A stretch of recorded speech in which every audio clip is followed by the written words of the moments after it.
আপনারা জানেন আমরা আজকে সকাল 10টা থেকে র্যাপিড অ্যাকশন ব্যাটালিয়ন 5 স্থানীয় প্রশাসন এবং ভোক্তা অধিকারের সমন্বয়ে একটা অভিযান করছি। আমরা বেশ কিছুদিন থেকে এর ধরনের তথ্য পাচ্ছিলাম এবং আমরা আমাদের গোয়েন্দা নজরদারির মাধ্যমে এটা নিশ্চিত করেছি যে পুঠিয়া এবং বানেশ্বর এলাকায় শুধু এই মডার্ন কসমেটিক্স না, আরও বেশ কয়েকটা স্পট রয়েছে যেখানে অবৈধভাবে অনুমোদন ব্যতি রেখে এবং বিভিন্ন রাসায়নিক পদার্থের গুণগত মান সঠিক না রেখে তারা বিভিন্নভাবে বিভিন্ন কসমেটিক্স তারা বিভিন্ন মোড়কে প্রক্রিয়াজাত করছেন এবং চড়া মূল্যে বাজারজাত করছেন। আর এই যেহেতু কেমিক্যালের গুণগত মান ঠিক নয়, এগুলো আমাদের ব্যবহারের জন্য খুবই হুমকি স্বরূপ, যা আমাদের বিভিন্ন ধরনের রোগ ব্যাধি ছড়াতে পারে, ইভেন ক্যান্সার পর্যন্ত এটা গড়াতে পারে।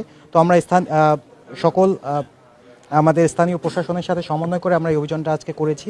আপনারা জানেন আমাদের সাথে ছিলেন, আমরা তাদের বিভিন্ন নথিপত্র আমরা চেক করেছি।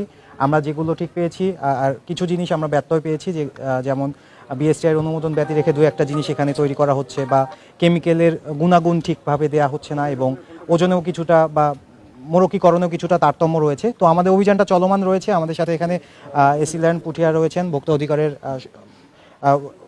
সহকারী পরিচালক রয়েছেন। আমরা অভিযান শেষে আমরা আমাদের আইনানুগ যে প্রক্রিয়া ওইটার দিকে আমরা ইনশাল্লাহ সিদ্ধান্তে উপনীত হব। আমি মেজর আসিফ আল রাজিক, উপপরিচালক র্যাব 5। আর কি কোথাও যাবেন? হ্যাঁ, আমাদের এখানে আরও 2টা স্পট আছে। ওই স্পটে আমাদের অলরেডি লোকজন আছে। আমরা এখান থেকে ইনশাল্লাহ ওই স্পটেও যাব।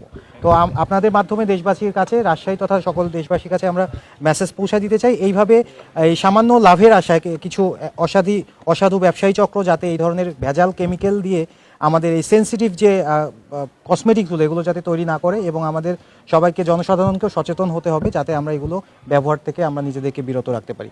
অবশ্যই কেমিক্যালের গুণগত মান এটা আমাদেরকে সবার আগে এটাকে প্রাধান্য দিতে হবে। ধন্যবাদ। Thank you.